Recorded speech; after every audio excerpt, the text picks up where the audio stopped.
So what does a biohacker trying to, make their own insulin actually have in common with a global cybersecurity expert who's losing sleep over medical device attacks? Right. Or even a military strategist thinking about how to influence human minds, not on a physical battlefield, but somewhere else entirely. Exactly. It sounds like three completely different worlds, doesn't it?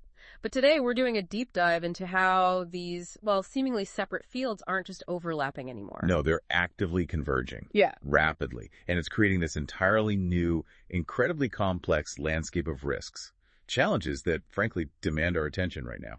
Welcome to the deep dive. This is where we take complex source material research papers, articles, maybe even internal notes you've shared, and we dig in. We try to unearth those key insights, give you that aha moment, but without drowning you in information overload. And this deep dive, it's custom tailored for you, the curious learner, who really wants to grasp the critical connections shaping our future, like right now. Today, we've got a fascinating stack of material. We're going to unpack the ethical side of democratized biotech. Think biohacking. And then the evolving, sometimes pretty terrifying landscape of medical device cybersecurity. And like you hinted, the almost sci-fi, but increasingly real weaponization of neuroscience and IT on a global scale.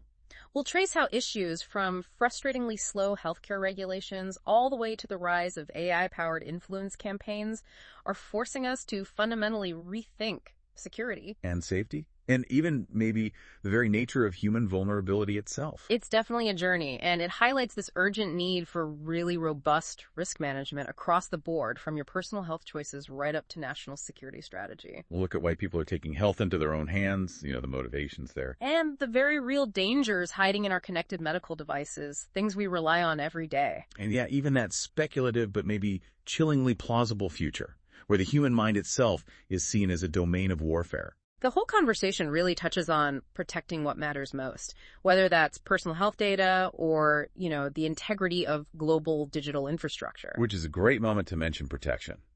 We really want to thank our sponsors. They're genuinely at the forefront of tackling these kinds of complex risks in our interconnected world. Absolutely. A huge thank you to www.devicerisk.health, www.digitalwinrisk.health, and www.pacemakers.health.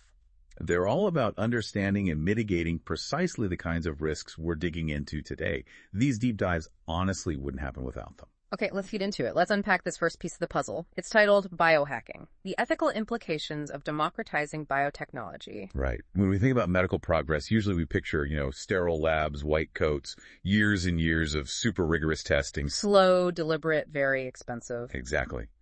But this source throws us into a different world, a world where individuals are, taking medical innovation into their own hands. Biohackers. Often in community labs, maybe. Or sometimes even just in their garage. That's the picture, yeah.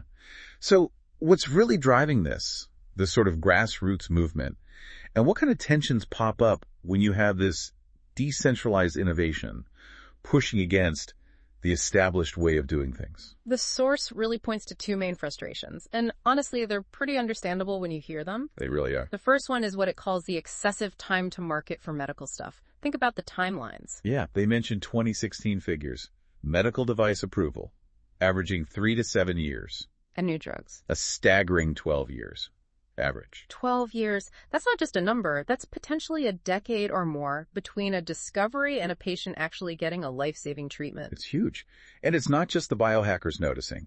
The Journal of Neurointerventional Surgery, very much mainstream science, published something back in 2013. What did they say? Basically expressing deep frustration with this slow pace. They said very pointedly, the price of innovation is monumental. That really hits home. It shows these deep cracks in how we deliver healthcare, doesn't it? Cracks the traditional system, for all its rigor, seems slow to fix. It's not just impatience. It feels like a response to real systemic issues. Think about it from a company's perspective, too. Right. They might not even chase certain innovations because the cost and time to navigate that complex regulatory maze are just too much. Exactly. There was even talk back in 2013 about needing to streamline the lengthy FDA approval process because manufacturers worried the U.S. was losing its edge, competitiveness, because of the costs and delays. Okay, so time is one major factor. What's the second driver? Cost. The often, frankly, absurd costs of medical devices and medicines made the traditional way. And the source connects that back to the same thing, the complex intellectual property and regulatory landscape. Precisely. It creates barriers. And a prime example they use, which is really powerful, is the Open Insulin Project. Open insulin, tell me more about that. It's not just some isolated hobbyists. It's a global collaborative effort. DIY biologists working together, aiming to produce cheaper insulin. How? Their goal is an open protocol for insulin manufacturing. Basically, a recipe anyone can use. So like home-brewed insulin. Kind of. The idea is to bypass those IP and regulatory hurdles that make generics slow and expensive, or stop smaller-scale local production at, say, a hospital pharmacy. Wow. That really highlights the dilemma. You need life-saving medicine, but you wait a decade, or it costs a fortune. It pushes people towards these unconventional paths. It forces you to ask, where's the balance? When does strict regulation actually block access, and how do we manage safety alongside that? That's exactly it. What's fascinating here is how these deep-seated frustrations, while, as you said, completely understandable, bring us to this critical ethical crossroads. Which the source really digs into, right? It does. It says, look, these reasons for biohacking, they have merit. Who wouldn't want faster, cheaper access to treatments? But that doesn't automatically mean you can just ignore established legal and scientific practices. Right. But then on the flip side, just because something is outside the established rules doesn't mean the innovation itself should be instantly dismissed. It's nuanced. The source actually pushes for the two sides, traditional science and the biohackers, to find common ground. How? To stand in solidarity on commonly identified issues. Work together. Find solutions somewhere between complete disregard of the rules and blind faith in existing regulations. It's not black and white. But there are real challenges with oversight, right? Yeah. Especially in biohacking. Oh, definitely. Big challenges. Even with organized groups like GenSpace, founded back in 2010, the world's first community-based biotech lab. What are the issues there? Well, they do provide safety training. They follow CDC biosafety level 1 rules. They even review projects. But members often have 247 access. Meaning? No guarantee they're always following safety protocols when no one's watching. Exactly. It's a leap of faith, really, when you're dealing with biological materials. Continuous monitoring versus occasional checks, a big difference. And that's the organized groups. What about people working at home? That's even more concerning, sort of the Wild West. Biohackers using secondhand gear, maybe bought online, operating completely unsupervised for ethical breaches. Which is totally different from professional science. Completely. In academia or industry, scientists and engineers rely on their employers for tools, journals, everything. And there are real consequences for ethical violations. Kinds getting fired. Losing access to their profession, yeah. It builds in this fundamental accountability that's just missing in the decentralized biohacking scene. The source also mentioned something called preventative ethics. How does that fit in? Right. So that's key to understanding the rationale behind current quality and regulatory processes in the official medical world. Okay. Preventative ethics is basically about building safeguards before problems happen, managing risk, preventing device failures from the start. So biomedical engineering education emphasizes this. Fundamentally, stick to ethical standards, manage risk, prevent harm.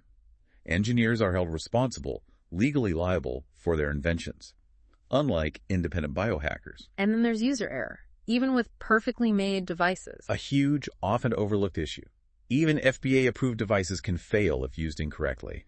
Imagine a surgeon ignoring instructions. Okay, yeah. Now, amplify that risk with untrained biohackers using complex tools without proper guidance. They could misuse them, cause safety hazards, cross moral lines without even realizing it. So the source argues denying access isn't unethical if someone lacks expertise. It makes a strong case that denying access to powerful biotech tools based on lack of expertise or refusal to follow protocols isn't unethical. It's a smart, informed decision to ensure responsible use. This really brings us back to device risk, doesn't it? If we're worried about safety in regulated settings. Imagine the device risk when development and use happen without that strict oversight or training. It just underlines why entities like our sponsor, www.devicerisk.health, exist. Right, to ensure devices are safe and effective however they reach us, with risk managed proactively. Exactly, from concept right through to deployment. Okay, so biohacking is one side of the ethical coin, driven by these system frustrations, but the formal medical device industry, they face a massive and rapidly growing challenge: cybersecurity. And this gets really interesting, especially when you look at the FDA's detailed guidance on cybersecurity in medical devices and pair it with insights from TXO networks on IT versus OT risks. Because we're not just talking data breaches anymore, like stolen credit cards. Bad enough, but... No, we're talking direct impacts on patient lives. Yeah. On critical healthcare operations. The FDA guidance, the latest version from June 2025, really hammers this home. It talks about the increasing integration of wireless, internet, and network-connected capabilities in devices. Pacemakers, infusion pumps, MRI machines, they're all getting connected. Huge benefits, sure, but... Makes robust cybersecurity absolutely essential. The guidance is blunt. Cyber incidents have already made devices and even whole hospital networks inoperable. Disrupting patient care globally, not just hypothetically. And the potential harm is real, delayed care, misdiagnosis, direct physical harm, even death. We've seen examples, right? Like WannaCry. Absolutely. WannaCry ransomware crippled hospitals worldwide. And specific vulnerabilities found in common third-party components like Urgent 11 or Swaintooth. Those caused widespread concern across many devices you wouldn't even think were vulnerable. Exactly. And that 2020 ransomware attack on a German hospital, it forced them to divert patients, directly showed the potential for delayed patient care and patient harm. It's happening. And the FDA is clear this isn't just the manufacturer's problem. No, it's a shared responsibility among healthcare facilities, patients, providers, and manufacturers. Everyone has a role. Why is that so important? Because a medical device system isn't just the device, it's everything connected to it. Yeah. The hospital network, other devices, software update servers. Meaning a vulnerability anywhere in that chain. Can compromise the safety and effectiveness of the device itself. A single weak link. Which, again, makes me think of www.devicerisk.health. You can't just secure the device in isolation. You have to secure the entire digital ecosystem around it. That's a monumental task. You've hit on a critical point about the ecosystem, and connecting that to the bigger picture, that distinction between IT information technology and OT operational technology becomes absolutely vital in healthcare cybersecurity. Something that TXO Networks source really stresses. Most people get IT security, right? Protecting data. In healthcare, that's protected health information, PHI. Your medical records. Critical for high-pay compliance, especially since medical data has such a high street value for criminals. Privacy, data integrity, that's IT's focus. But OT systems, they're different. Very different. And everywhere in hospitals, they control the physical operations, energy management, elevators, HVAC, medical fluid systems, and the medical devices themselves. So OT security is about ensuring the reliability of operations in the physical world. Precisely.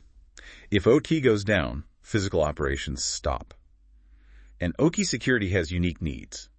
Regular patching, standard in IT, but complex and often disruptive in OT. You can't just reboot an MRI mid-scan. Exactly. And OT often uses proprietary specialized communication protocols like secret handshakes, unlike IT's standard languages. This makes securing them uniquely challenging. And they're vulnerable. Often highly vulnerable. They frequently lack robust security measures, run on outdated systems you can't easily update, might lack proper encryption, password management, authentication. And connecting IT and OT, while efficient, just makes things worse. It dramatically increases the attack surface. It can break down network isolation, giving attackers pathways to critical systems that used to be safely air-gapped. And how do attackers get in? A major way is through third parties. Targeting service providers with extensive access for maintenance, they become unintentional vectors. Like the manufacturers or engineers maintaining connected devices remotely. Yes. Often using less secure remote connection tools, which adds another layer of risk. Imagine ransomware hitting these OT systems. It could lead to complete paralysis of medical devices. Threatening patient lives directly, not just data. This is where cyber meets physical safety. So the regulators are trying to keep up. They are, but it's a constant evolution. The FDA's 2025 guidance reflects this rapidly evolving landscape, needing an iterative approach. They're learning and adapting. And new laws are coming in. Yes, the Food and Drug Omnibus Reform Act of 2022, FDORA, added Section 524B. It requires sponsors to include strong cybersecurity info for cyber devices in pre-market submissions. What are manufacturers expected to do now? Use a secure product development framework, an SPDF. Throughout the entire product lifecycle, the TLC. Think building security in from day one, not bolting it on later. Like the medical device and health IT joint security plan. That's one example, or IEC 8100151. Critically, they need both a safety risk assessment, like under ISO 12971, and a separate security risk assessment, because the scope of harm and the risk factors can be different. Security risks include things safety assessments might miss, like business disruption or reputational damage. What about the supply chain? Software components from third parties. Huge focus. Manufacturers must document and mitigate risks from third-party software, off-the-shelf, open source, whatever. Robust supply chain risk management is crucial. Including that ESPONBL thing, software bill of materials. Yes, think of it as a detailed ingredient list for the software. A formal inventory of every component and dependency needs to be provided to users continuously, machine-readable. Transparency is key. And the FDA wants a lot of documentation for new devices. A lot. It really shows the depth of the challenge. Things like threat models, basically. Think like a hacker, mapping attack paths. Cybersecurity risk assessments evaluating impact, exploitability, severity of patient harm. Right. And cybersecurity testing way beyond standard software checks. Security requirement testing, threat mitigation testing, vulnerability testing. Like that fuzz testing. Bombarding it with random inputs. Exactly. And attack surface analysis, static and dynamic code analysis. Looking for flaws, weak encryption, keys stored insecurely on the device, big no-nos, checking for hard-coded credentials. What else? Security controls. Implementing and testing controls for authentication, authorization, cryptography, using strong standards like NIST FIPS 142-3, code integrity, confidentiality, event detection, resilience, secure updates. Labeling, too. Instructions for secure use. Yes. Secure deployment, user response to vulnerabilities, SPOM info, secure configurations, even how to capture forensic evidence if something happens. And plans for after the device is sold? Absolutely. Cybersecurity management plans for post-market monitoring, finding vulnerabilities, using things like the NIST NVD or CISO's known exploited vulns list, regular testing, patch timelines, coordinated disclosure, and critically, plans for fielded devices and end of support to end of life. What happens when updates stop? Wow, that is extensive. It really underlines the complexity that sponsors like www.hipasecurity.health and www.devicerisk.health are dealing with. It does. Protecting PHI, confidentiality, integrity, availability, it's all in the FDA guidance regarding APA. The need for robust development, testing, post-market plans, it's exactly what they focus on. Comprehensive security for devices and data. It's a constant battle. Okay, so we've gone from the individual biohacker frustrated with the system to the intricate cybersecurity of our hospitals and devices. Let's zoom out now. The global stage. Right. Our next source is the Global Risks Report 2025 from ECIA, and it paints a pretty stark picture. A world described as fractured and turbulent. Where does cybersecurity or the whole digital landscape fit into this bigger picture of global threats? This report is based on surveys of hundreds of experts, thousands of executives. It's a big deal. And the outlook isn't exactly cheerful. For the next 2 years, over half the respondents called it turbulent. High risk of global catastrophe. So 10 years out, still bad. Still pretty bleak. 45% unsettled, 30% still turbulent. So yeah, things aren't expected to magically calm down. What are the top risks they see coming in 2025 by likelihood? It's a concerning mix. Number 1, state-based armed conflict way out ahead at 23%. Wow. Then extreme weather events, geoeconomic confrontation, misinformation and disinformation, societal polarization, cyber espionage and warfare is number 6. Okay, so cyber's up there. Definitely.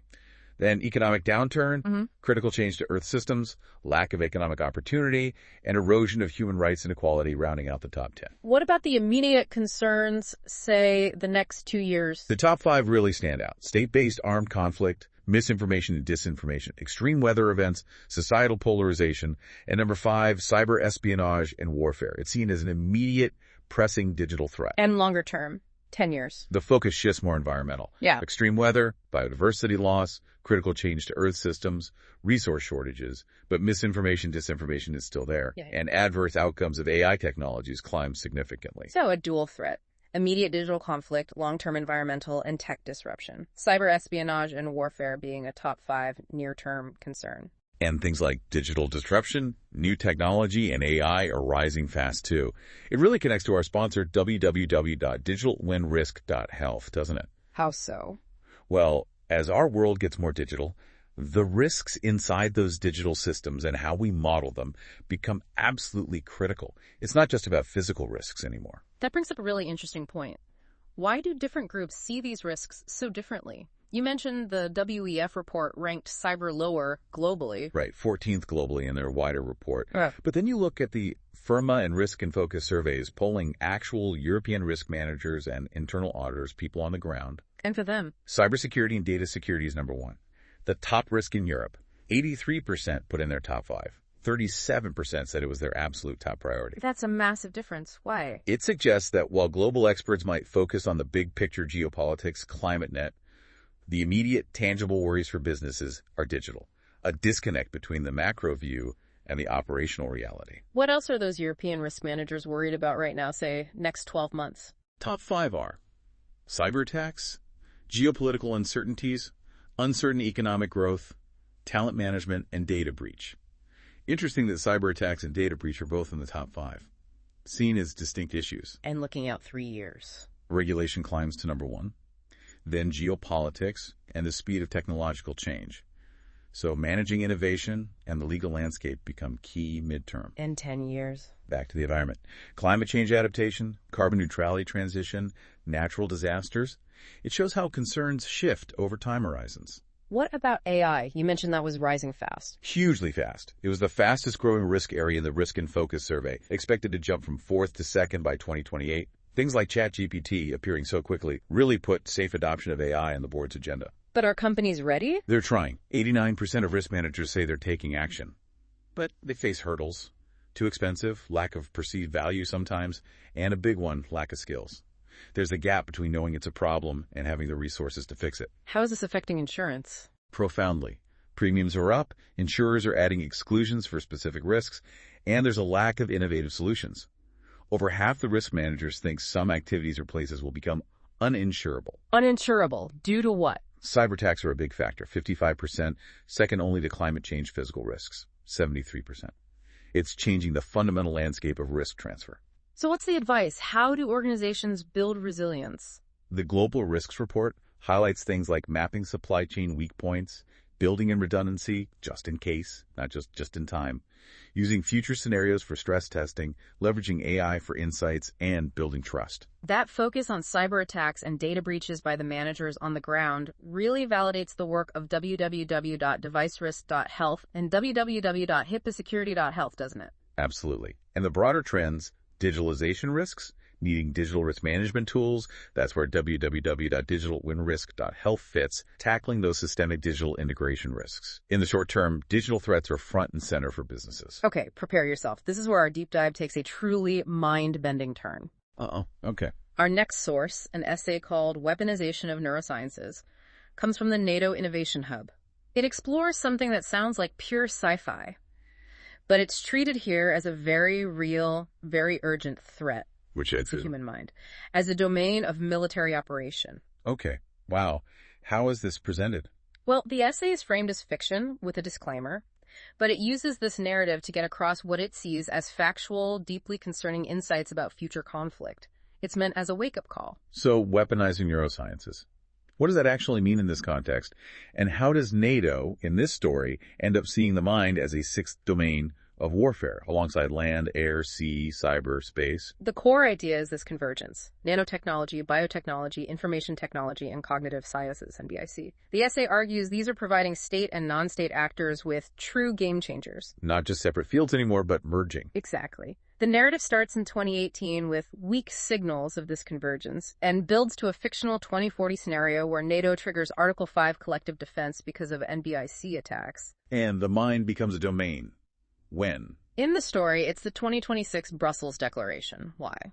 Because of the depth and sophistication of NBIC-fueled hybrid attacks targeting the most vital infrastructure we rely on, the human mind. Targeting the mind. How? Yeah. Influencing perception, beliefs. That's the idea.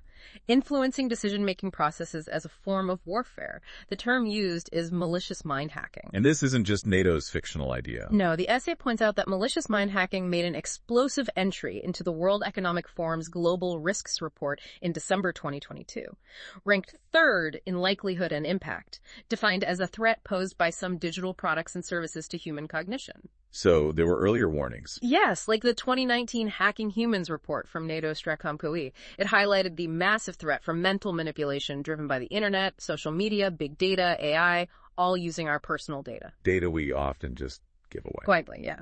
The essay even traces roots back to the Stanford Persuasive Technology Lab, created way back in 1997. What did that lab do? According to the source, it spurred an industry that cleverly blended cognitive sciences and information technologies to influence behavior.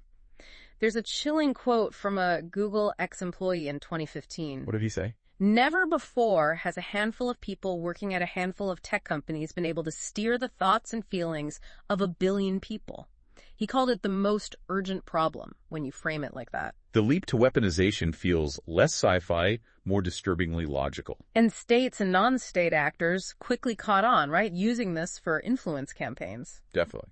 Influencing elections, the source mentions U.S. 2016, France 2017, developing digital influence machines, DIMs, like Russia's Internet Research Agency, the trolls from St. Petersburg. And fake news campaigns. Yeah, like one in Mali, convincing people France was shipping weapons to terrorists, undermining peacekeeping efforts. So this threat became serious enough for nations to act. In the narrative, yes.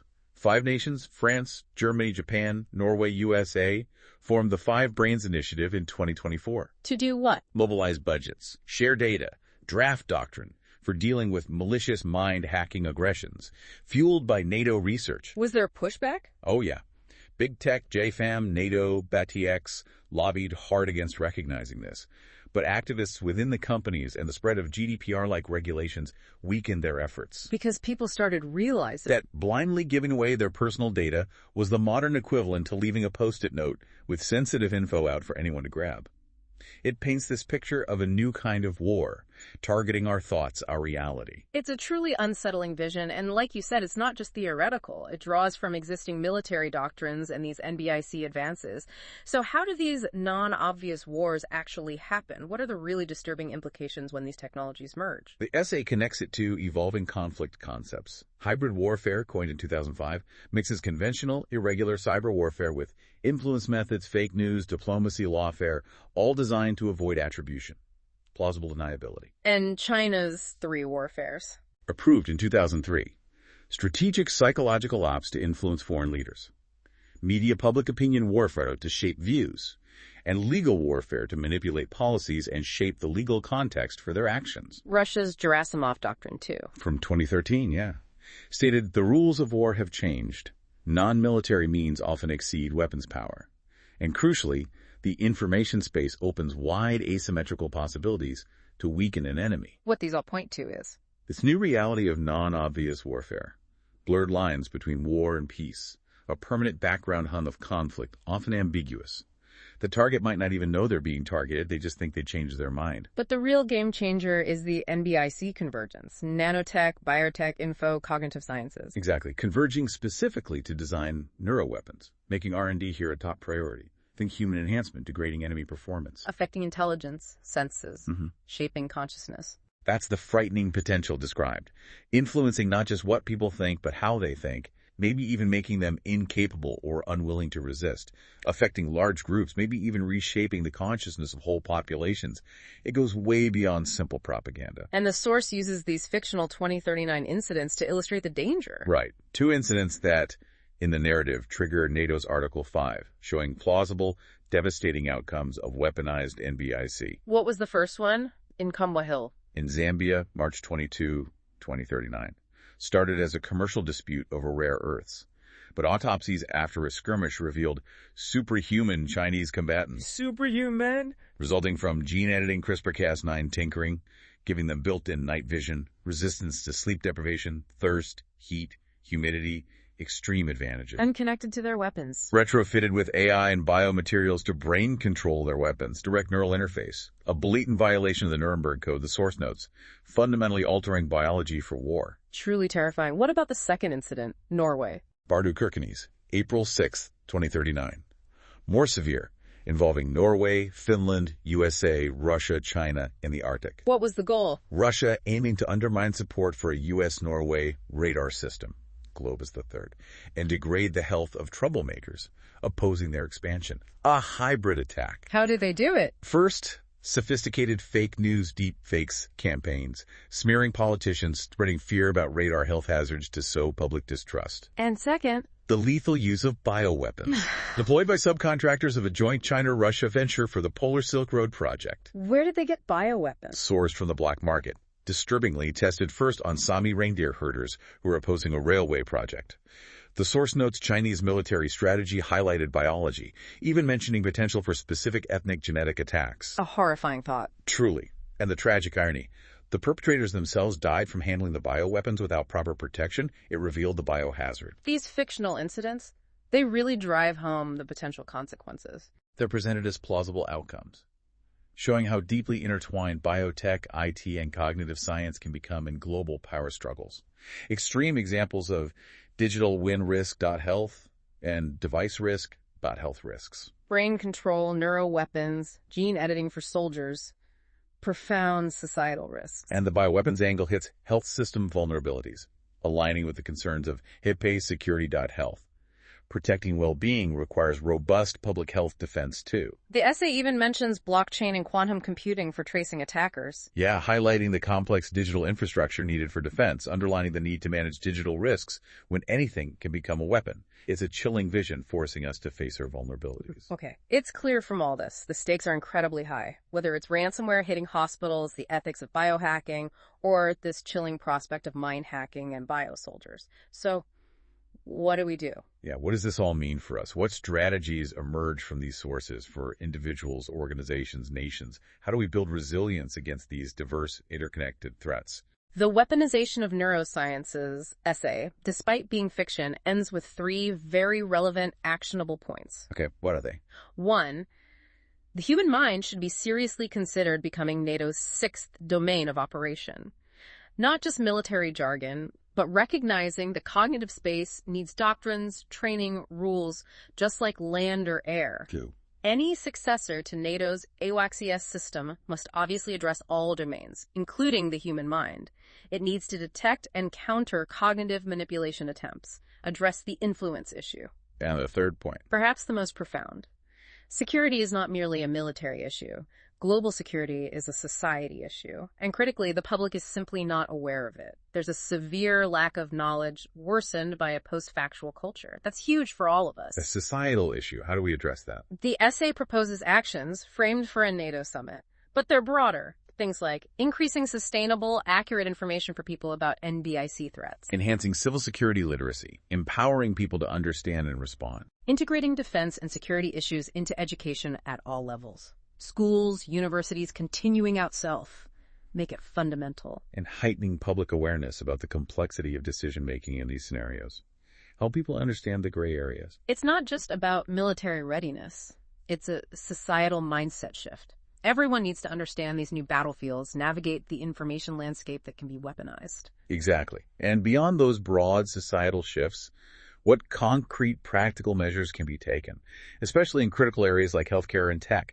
Our sources offer several strategies. Okay, like what? First, in healthcare, robust business continuity plan, BCP. Essential, as TXO Networks details. Prepare for worst-case cyber incidents like any other major disaster. Plan for paper operations. Get help from neighbors. Yes, and fundamental to that, systematic, reliable data backups. Not just patient data, but software. Settings a full backup for quick recovery. Coordinated across all vendors in complex IT/OT systems. Even having physical backups like CDs. They suggested alternate ways to access data if systems are immediately down. It's about maintaining care continuity. What else? For OT security specifically, the zero trust model. Treat everything as untrustworthy by default. Constant verification. It requires deep knowledge of assets, protocols, activities, a big shift from perimeter defense. Makes sense. What about third parties and the cloud? Crucial. Select competent providers with proven expertise in managing sensitive data securely in external environments. If it's in the cloud, that cloud needs to be rock solid. And for devices you just can't patch immediately, legacy systems. And pen story controls, like virtual patching technology. It provides a layer of protection without disrupting critical operations. A digital bandage until a real fix is possible. And finally, detecting threats. Advanced threat detection, beyond standard endpoint detection, EDR. The source highlights the new generation Cyber Physical Systems Detection and Response, CPSDR. How is CPSDR different? It takes an operation-centric approach. Security coordinated with device operations without hurting performance. It gives high-precision early warnings of system anomalies before threats occur, spotting deviations, known and unknown threats, before they escalate. A potential game changer for critical systems like healthcare. These concrete steps really align with those strategic imperatives from the Global Risks Report, don't they? Foresight, proactive measures. Absolutely. And every one of them, BCPs, Zero Trust, Advanced Detection, Vendor Vetting, directly strengthens DeviceRisk.health, DigitalWinRisk.health, and HIPAASecurity.health. They're practical applications of what our sponsors focus on. Proactively finding, assessing, mitigating vulnerabilities across devices, systems, data. It proves risk management isn't just reacting to breaches. It's designing security in from the start and constantly monitoring, building resilience by design. So what really stands out to me from this whole deep dive is just how interconnected everything is now. And that connectivity brings this equally tangled web of risks. We went from individual biohackers, frustrated with the system, to the complex cyber threats facing hospitals and the devices keeping people alive. all the way to that potential future where the human mind itself is a battlefield targeted by converged MBIC tech. Physical, digital, individual, global, the lines are just blurring everywhere. And that point from the weaponization source really sticks. Security isn't just military, it's societal. But the public often isn't aware. There's that awareness gap, that lack of knowledge about the complexity and speed of these threats, how our own data feeds into it. So the question for you, listening, is, as you go about your day, think about the tech you use, the info you consume, the systems underpinning everything. How can you help build a more informed, more resilient society against these challenges? Maybe just asking more critical questions, being more discerning, understanding those hidden layers. Could it be that our greatest strength isn't just better tech or tighter rules, but maybe a universal embrace of critical thinking, a collective commitment to digital and biological literacy? Because in a world where the mind itself can be a conflict zone, understanding how information and biology can be manipulated, that might just be our most powerful, most human defense. A massive thank you again to our sponsors, supporting these vital conversations, working hard to navigate these complex issues. www.devicerisk.health, www.digitaltwinrisk.health, and www.hipaasecurity.health. They really are leading the charge in building a more secure and resilient future for all of us. Thank you for joining us on the Deep Dive.